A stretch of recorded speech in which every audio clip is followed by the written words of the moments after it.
우리가 지난 추석 명절 전에 저희가 요한계시록 말씀 좀 나누면서 성도들의 예배와 사탄의 공격 살펴보았습니다. 우리가 하나님을 예배하지만은 그 예배를 사탄은 기뻐하지 않아요. 어떻게든 그 예배를 방해하기 위해서 1260일 동안 교회를 핍박하게 될 텐데, 정확하게 이 기간 동안 교회는 한 때와 두 때와 반 때, 그러니까 정확하게 42달, 그것을 날수로 따지면 1260일 박해를 받는 정확한 그 기간 동안 교회는 하나님의 보호를 받게 될 것이라 하였습니다. 그러므로 결국 하나님의 돌보심으로 사탄의 박해를, 우리가 핍박을, 그리고 방해를 성도들은 이겨낼 것이고, 보다 적극적으로는 하나님의 말씀을 가지고 사탄을 공격하여 이기게 될 것이다. 방어적으로, 하나님 보호하심 안에서 방어적으로만 우리가 승리할 뿐만 아니고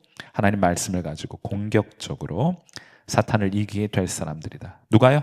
바로 이 자리에 계신 저와 여러분, 예수 믿는 저와 여러분이 이 사탄을 이길 것입니다. 세상이 감당치 못할 믿음으로 우리는 살아가게 될 것이에요.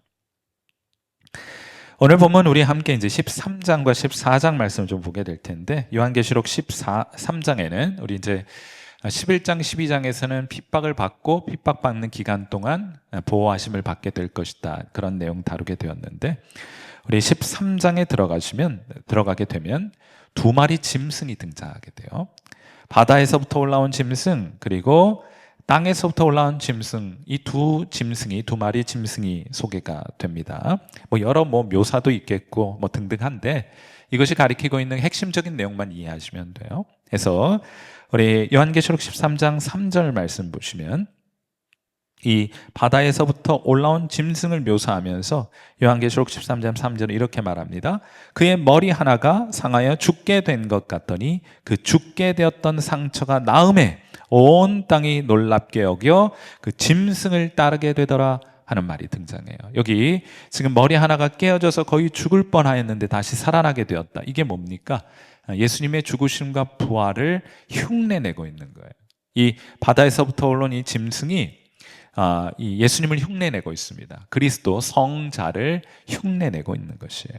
그래서 요한계시록 13장 4절 말씀 보시면 용이 짐승에게 권세를 주므로, 자 이제 거의 죽었다가 다시 살아나게 돼요. 사람들이 막 놀라서 그를 따르게 됩니다. 그랬더니 용이 짐승에게 권세를 주므로 용에게 경배하며 짐승에게 경배하여 이르되 누가 이 짐승과 같으냐, 누가 능히 이와 더불어 싸우리요 하고 말합니다. 자, 그러니까 예수님께서 죽으시고 부활하신 이후에 승천하시게 되었을 때 성부 하나님께서 이 온 세상을 다스리는 주권을 성자 예수 그리스도께 이양해 주셨잖아요. 똑같은 일을 하고 있는 겁니다. 지금 용은 성부의 역할을 하고 있는 거예요.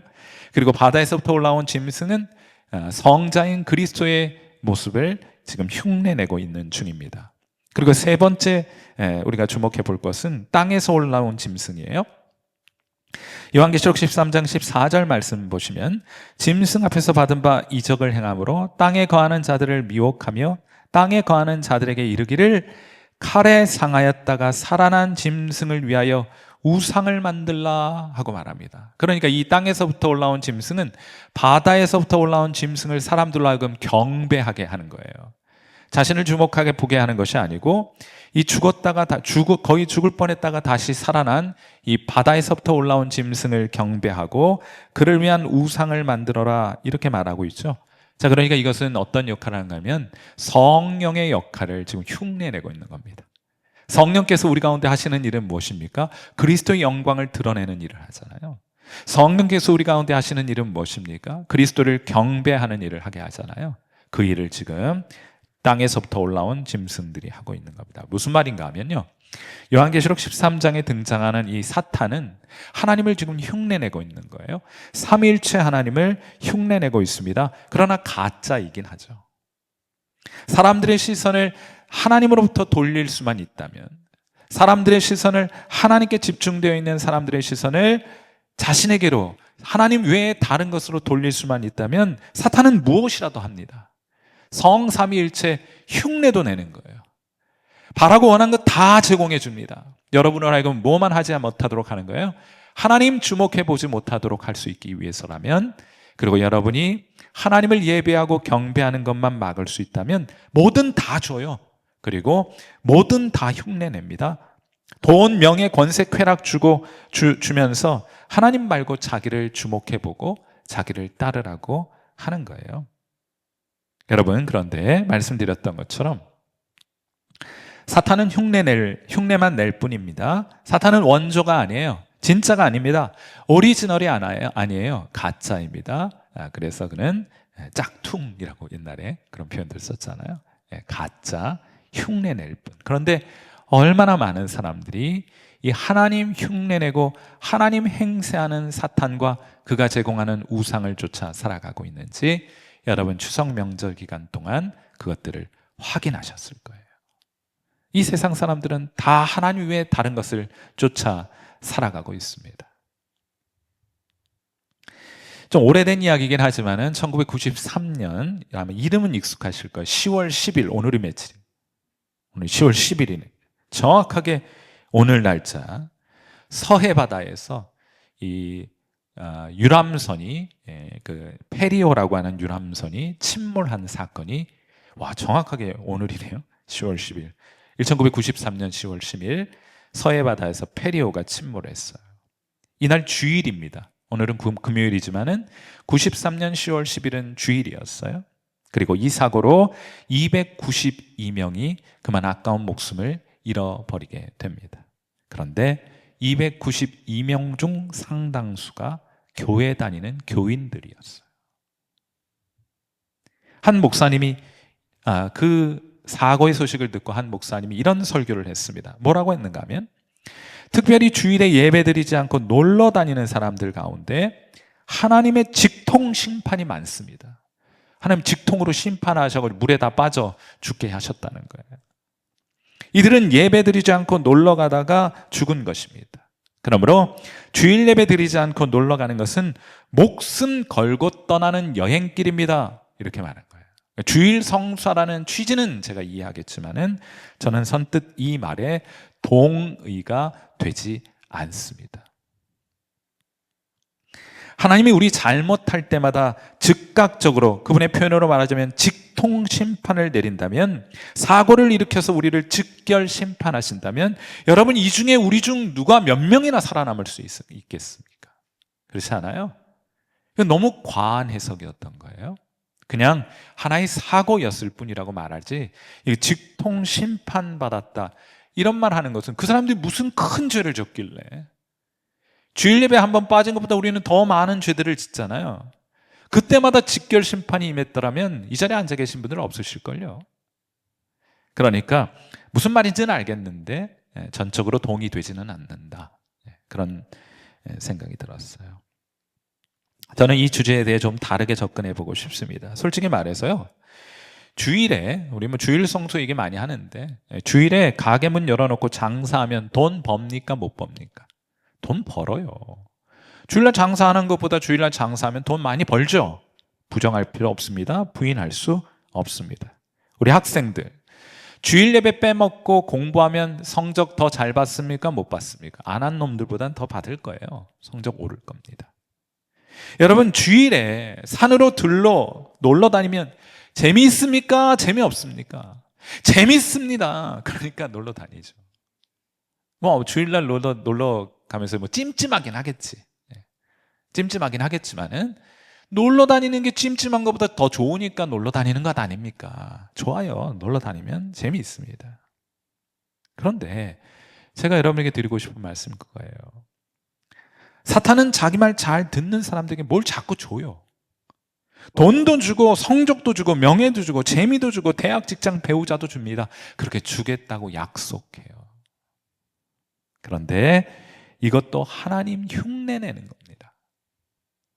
하나님께서 자기를 찾고 하나님을 예배하고 하나님을 따르는 자들에게 좋은 것을 주시니까 자기도 그렇게 흉내내보는 거예요.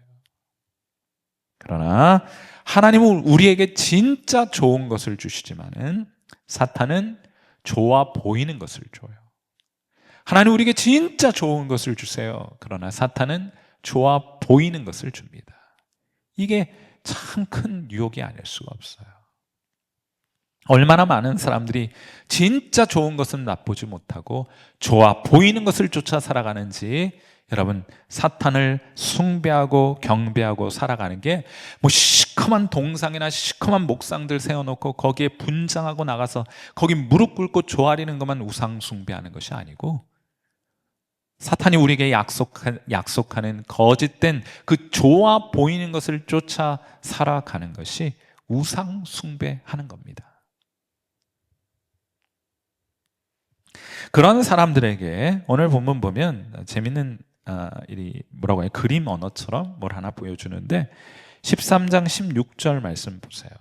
13장 16절 거기 보시면 그가 모든 자 곧 작은 자나 큰 자나 부자나 가난한 자나 자유인이나 종들에게 그 오른손에나 이마에 표를 받게 하고 도장을 딱 찍어 놓는 거예요. 불도장을 찍어 놓습니다. 우리 눈으로는 보이진 않아요. 물론 그렇게 보였더라면 아유 저거 저 우상 숭배하고 있네, 저 사탄 따라가고 있네, 이렇게 하겠지만은 우리의 눈으로 보이진 않아요. 그런데 성경은 영의 눈으로, 하나님의 눈으로 보면 사람들의 오른손이나 이마에 사탄이 표를 찍어 놓았다 말을 합니다. 어떤 표냐?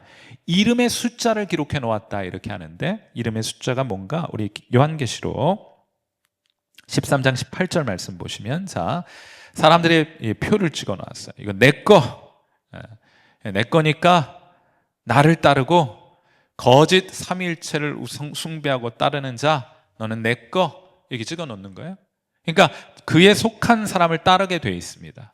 이마에 뭐라고 찍혀져 있는가 하면 그 사탄의 이름의 숫자가 찍혀져 있다 이렇게 되어 있는데, 자, 사탄의 이름의 숫자 요한계시록 13장 18절 말씀 보시면, 지혜가 여기 있으니 총명한 자는 그 짐승의 수를, 그 짐승의 이름의 수를 세어보라. 그것은 사람의 수니 그의 수는 666이니라.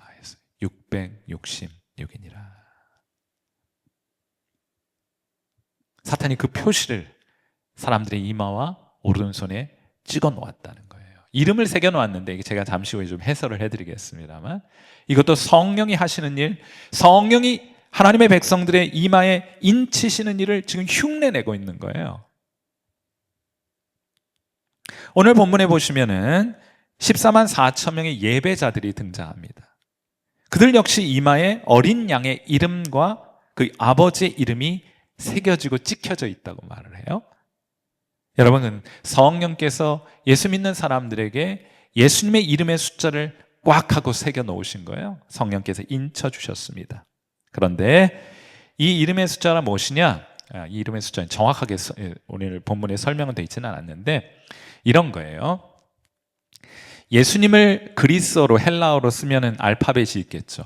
이제 오늘날 우리가 쓰는 아라비아 숫자를 모든 사람이 전 세계적으로 사용하게 된 것은 그리 오래된 것은 아니고, 예수님 당시에는 아라비아 숫자가 보급되어 있지 않았겠죠. 우리나라도 마찬가지 아닙니까? 옛날에 우리 숫자를 표기하려면 어떻게 합니까? 한자로 1, 2, 3, 4 이렇게 한자로 숫자를 표기했듯이, 이 헬라 사람들은, 예수님 당시의 그리스 사람들은 알파벳에, 자기들이 사용하는 알파벳에 숫자를 할당해 놓고 그 알파벳을 가지고 계산을 했단 말이에요.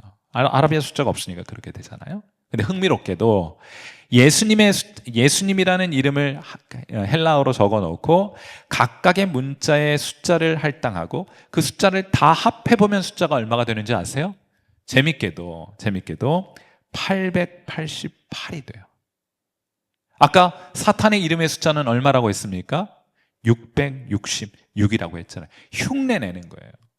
예수님의 이름을 거기 자기 따르는 자들에게 예수님의 이름의 숫자를 새겨 놓을 수는 없으니까 그와 비슷한 666이라는 숫자를 거기다 세워 놓는 거예요. 자, 그렇다면 우리 이마에 보이지는 않잖아요. 저와 여러분의 숫자가 뭐가 찍혔는지. 이마 보이세요? 여기 조명도 어두워서 잘 안 보이기도 한데, 옆에 문 이마박을 한번, 거기 뭐라고 쓰여졌습니까? 아무것도 안 써있어요? 삼자, 석삼자 아니었어요? 그 주름살로? 우리 유튜브 상에서 예배 드리는 분들, 여러분 이마에는 뭐라고 쓰여 있습니까? 숫자를 확인하는 방법이 있어요. 영적으로 새겨진 것이어서 여러분이 이마를 아무리 들여다보아도 그 숫자가 보이지 않을 것입니다. 다만 우리가 확인하는 방법은 있어요. 어떻게 확인하는 것이냐? 사람은 각각 그 이마에 새겨진 이름의 대상을 따르게 되어 있습니다. 그 찍어 놓으면 그의 소유이니까 그를 따르는 거예요. 666이 새겨진 사람은 세상의 길을 따릅니다. 사탄의 길을 따라가는 것이에요. 그리고 888, 예수님의 이름, 하나님 아버지의 이름이 새겨진 자들은 예수님의 길을 따르게 되죠. 그래서 요한계시록 14장 4절에 이런 말씀이 기록되어 있습니다. 요한계시록 14장 4절 말씀 우리 같이 한번 읽어보겠습니다. 같이 읽어요. 시작. 이 사람들은 여자와 더불어 더럽히지 아니하고 순결한 자라 어린 양이 어디로 인도하든지 따라가는 자며 사랑 가운데에서 속량함을 받아 처음 익은 열매로 하나님과 어린 양에게 속한 자들이다. 이들은 어떤 특징을 가지고 있습니까? 어린 양이 어디로 인도하든지 따라가는 자이다. 여러분, 이것이 성경이 정의하는 예수 믿는 사람에 대한 정확한 정의가 바로 이거예요. 예수 믿는 사람들은 어떤 사람이냐? 예수님이 어디로 인도하시든지 따라가는 자이다. 그거 가지고 아는 거예요. 우리가 세상의 길을 쫓아가고 돈이 동기가 되고 돈을 목적으로 살아가면 그는 예수 믿는 사람이 아닙니다. 돈을 모으는 것을 인생의 목적으로 알고 살아가는 사람은 예수 믿는 사람이 아니에요. 우리는 예수께 속하여 예수님께서 우리를 인도해 주시는 대로 어디로 우리를 보내시든지 그곳으로 따라가는 자, 그것이 바로 예수 믿는 저와 여러분에 대한 요한계시록의 정의라고 말해볼 수 있겠습니다. 물론 여러분 888 이렇게, 그래서 예수 믿는 사람들은 숫자가 888 해가지고 영적으로도 888 한 거예요. 이런 건 하지 말아야 되는데. 그런데 우리 이마에 888 쓰여 있음에도 불구하고 때로 예수 믿는 사람들도 세상의 길을 따라 걸어갈 때가 있습니다. 그 말은요, 우리가 예수님께서 우리 이마에 888 새겨주셨는데 우리 666의 길을 따라갈 때가 있잖아요. 그 말은 우리가 그거 다 문신 지우고 다시 666 문신을 새겼다는 그런 뜻이 아니라, 성경은 그것을 뭐라고 말한가 하면 888이 어린 양이 인도한 대로 따라가지 않고 세상이 인도하는 대로 따라가고 있는 것을 성경이 뭐라고 말한가 하면 길을 잃었다, 이렇게 하는 거예요. 길을 잃었다. 선한 목자에게 속한, 예수님께 속한 양인데 길을 잃고 지가 666 무리를 쫓아 따라가고 있으니 성경은 그것을 길을 잃었다 하고 부르는 겁니다. 그럼 어떻게 하면 됩니까? 한 마리 잃어버린 양을 찾기 위해 선한 목자는 99마리 양을 들에 버려두고 어떻게 합니까? 들로 산으로 그 잃어버린 양 한 마리를 찾기 위해 다니지 않습니까? 뭐라 불러요? 김집사 어디 있어? 예수님께서 이름을 불러, 여러분의 한 사람 한 사람 이름을 불러 그 음성이 들리는 곳으로 길을 잃은 양이 돌아올 수 있도록 오늘도 어쩌면 예수님께서는 길 잃은 저와 여러분의 이름을 불러 우리를 주님께로 인도하고 계신지도 모르겠습니다. 사랑하는 성도 여러분, 오늘 이 기도의 자리, 또 우리 일상 우리 추석 명절이나 설 명절을 지나고 나면은 예수 믿는 사람들, 특별히 예수님 잘 믿는 분들이 많이 위축되어 있어요. 세상 사람들은 돈도 이만큼 벌어놨고, 은퇴 후에 어떻고, 자녀들은 이렇게 잘 나가는 것 같고, 인생의 모든 것을 다 얻은 것 같은데 우리는 지금 뭘 해놓은 것인가, 이런 생각들 때문에 위축된 채로 교회에 모일 때가 많이 있는데, 여러분이 길을 잃었기 때문에 나타나는 현상입니다. 다시 한번 여러분의 기도의 자리에서 여러분의 이름을 즐거이 부르시는 우리 주님의 음성을 듣고 주님 음성이 들리는 곳으로 우리를 어디로 인도하든지 따라가는 것이 우리의 정체성임을 다시 한번 회복하고 확인하시고, 양은 목자의 음성을 듣고 따르는 것이구나 하는 것을 다시 한번 기억할 수 있게 되기를 바랍니다. 다른 방법은 없습니다.